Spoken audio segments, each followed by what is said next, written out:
Hello friends, स्वागत है आप सभी का आपके अपने यूट्यूब चैनल सफलता स्टडी में। देखिए फ्रेंड्स, यहाँ पर आपको SSC MTS tyre 2 descriptive exam की प्रिपरेशन कराई जा रही है। आज ये हमारी क्लास नंबर 27 है। इससे पहले 26 क्लासेज आ चुकी हैं। यदि आपने उन सभी क्लासेस को नहीं देखा है तो प्लीज़ आप अपने एग्ज़ाम से पहले उन सभी क्लास को ज़रूर देखें। उन सभी क्लास में इम्पोर्टेंट टॉपिक पर ही लेटर और ऐसे कराए गए हैं। हो सकता है आपके एग्ज़ाम में उन्हीं टॉपिक पर से क्वेश्चन पूछ ले जाए, तो प्लीज़ आप उन सभी क्लास को ज़रूर देखें। देखिए, आपका एग्ज़ाम यह 6 नवंबर को है, तो आप अपने एग्ज़ाम से पहले सभी क्लास को ज़रूर देखें। देखिए, आज इस क्लास में आपको सभी इम्पोर्टेंट जानकारी दी जाएंगी आपके एग्ज़ाम से रिलेटेड, और आपके एग्ज़ाम में किस प्रकार से प्रश्न पूछे जा सकते हैं। लेटर में फॉर्मल लेटर या फिर इनफॉर्मल लेटर, दोनों प्रकार के फॉर्मेट आपको बताए जाएंगे और ऐसे का फॉर्मेट भी बताया जाएगा। तो आपके लिए यह क्लास काफ़ी महत्वपूर्ण है। आपको क्लास को लास्ट तक देखना होगा। देखिए, आगे चलेंगे तो देखिए कुछ यहाँ पर इम्पोर्टेंट पॉइंट्स आपके लिए लिखे गए हैं। देखिए, सभी स्टूडेंट को अपने एग्ज़ाम सेंटर पर समय से पहले पहुँचना है। सभी स्टूडेंट एग्ज़ाम सेंटर पर समय से पहले पहुँचे। आपके एडमिट कार्ड में जो रिपोर्टिंग टाइम दिया गया है उससे पहले आपको अपने सेंटर पर पहुँचना होगा। और आपको देखिए अपने साथ एडमिट कार्ड, 2 पासपोर्ट साइज़ की फ़ोटो, एक बॉल पेन, ब्लू या फिर ब्लैक आप एक बॉल पेन ले जाएं, और एक ओरिजिनल आईडी ज़रूर लेकर जानी है आपको ये सभी डॉक्यूमेंट्स अपने साथ ले जाना है। और देखिए, आपको उत्तर लिखते समय अपनी हैंड राइटिंग पर विशेष ध्यान देना है। आपको साफ साफ अक्षरों में ही लिखना होगा। आप लेटर लिखते हैं या फिर ऐसे लिखते हैं तो आपको साफ साफ अक्षरों में ही लिखना होगा। और आपको देखिए कहीं पर भी गलत शब्दों का प्रयोग नहीं करना है। जो क्वेश्चन में कहा जाता है उसी से संबंधित बात ही आप अपने एग्ज़ाम में लिखेंगे। जैसे कि आप लेटर लिखते हैं तो जो क्वेश्चन कहा गया है उसी से संबंधित बातें ही आप अपने लेटर में लिखेंगे, और यह आप अपने प्रश्न के अनुसार ही लिखेंगे। उत्तर जो लिखते हैं आप अपने प्रश्न के अनुसार ही लिखेंगे। जैसा प्रश्न में कहा जाता है उसी प्रकार से लिखेंगे। कोई भी अलग से बातें अपने उत्तर में ना लिखें, जो लेटर लिखते हैं उसमें ना लिखें। जो प्रश्न में कहा जाता है केवल उसी के अनुसार ही आपको लिखना होगा। आगे देखिए कि पत्र या निबंध लिखते समय शब्द सीमा का भी ज़रूर ध्यान रखें। देखिए, पत्र लिखते हैं आप फॉर्मल या फिर इनफॉर्मल, उनकी जो वर्ड्स लिमिट है वो 150 शब्द होती है। आपको प्रत्येक क्लास में भी बताया गया है। इसमें आपको 10% का देखिए डिस्काउंट मिल जाता है। यदि आप 135 से 165 शब्द तक अपना लेटर लिखते हैं तो आपका लेटर बिल्कुल सही माना जाएगा। लेकिन आप कोशिश करें कि 135 से बिल्कुल भी कम ना हो, ना ही 165 से ज़्यादा हो। आप कोशिश करें कि आपका लेटर पूरा 150 शब्द के आसपास ही रहे। आप लेटर लिखकर उसके वर्ड काउंट ज़रूर करें। तो चलिए, अब आगे आपको फॉर्मेट बताया जाएगा कि आपको फॉर्मल लेटर आता है तो आप किस प्रकार से लिखेंगे। चलिए देखिए, यहाँ पर फॉर्मल लेटर के लिया गया है। तो देखिए, फॉर्मल लेटर यह आपका औपचारिक पत्र होता है। यह एक ऑफिशियल लेटर होता है। इसमें सबसे पहले लिखा जाता है, यह जो भी आप लिखेंगे लेटर, ये आपको लेफ़्ट साइड से ही लिखना स्टार्ट करना होगा। लेफ़्ट साइड में देखिए सबसे ऊपर लिखा जाएगा पत्र को लिखने वाले का पता। यह भी आप अपने क्वेश्चन के अकॉर्डिंग ही लिखेंगे। आपके क्वेश्चन में जो एड्रेस दिया जाएगा उसके अनुसार ही लेटर लिखेंगे, ये एड्रेस लिखेंगे। इसके पश्चात आप डेट लिखेंगे।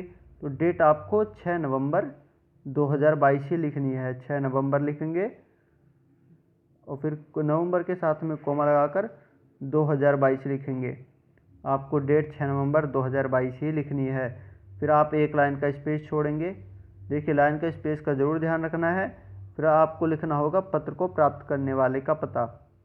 जैसे कि किसी समाचार पत्र के संपादक के लिए बोला जाता है तो आप लिखेंगे सेवा में संपादक महोदय। फिर जो भी समाचार पत्र का नाम है, जैसे कि दैनिक भास्कर या फिर अमर उजाला, फिर उसके नीचे एड्रेस, जैसे नई दिल्ली या फिर लखनऊ, जो भी आपके क्वेश्चन में दिया जाएगा आपको वही लिखना होगा।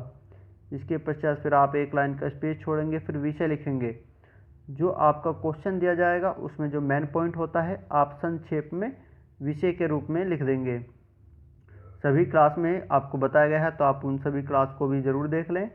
इसके पश्चात देखिए, विषय लिखने के पश्चात फिर आपको एक लाइन का स्पेस छोड़ना होता है। फिर आप महोदय लिखते हैं। महोदय के साथ में आपको कोमा लगाना होगा। फिर आपकी मेन बॉडी जो स्टार्ट होगी उसे आपको 3 अनुच्छेद में लिखना होगा। अलग अलग 3 अनुच्छेद होते हैं, उसमें आप मेन बॉडी लिखेंगे। मेन बॉडी पूरी लिखने के पश्चात फिर आपको एक लाइन का देखिए स्पेस छोड़ना होता है। फिर धन्यवाद लिखते हैं आप। फिर धन्यवाद के बाद फिर एक लाइन का स्पेस छोड़ते हैं। फिर भवदीय लिखते हैं। फिर भवदीय के डायरेक्ट नीचे वाली लाइन में लिखा जाता है पत्र को लिखने वाले का नाम।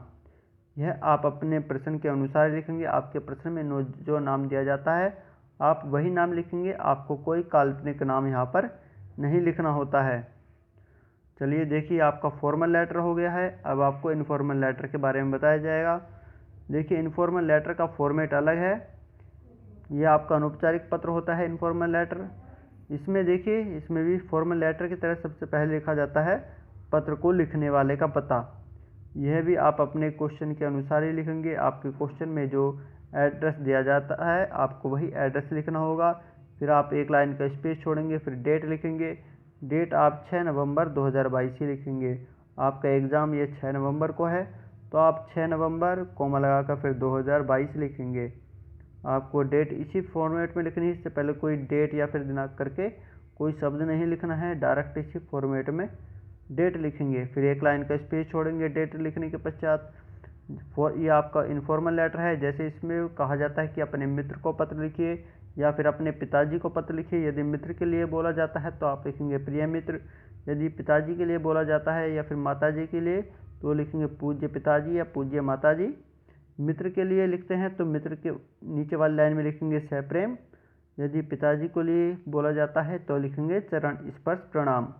आपको इन सभी शिष्टाचार पूर्वक शब्दों का ही प्रयोग करना है। इसके पश्चात फिर आपकी जो लेटर है इसकी मेन बॉडी स्टार्ट होगी, जिसे आपको 3 अनुच्छेद में लिखना होगा।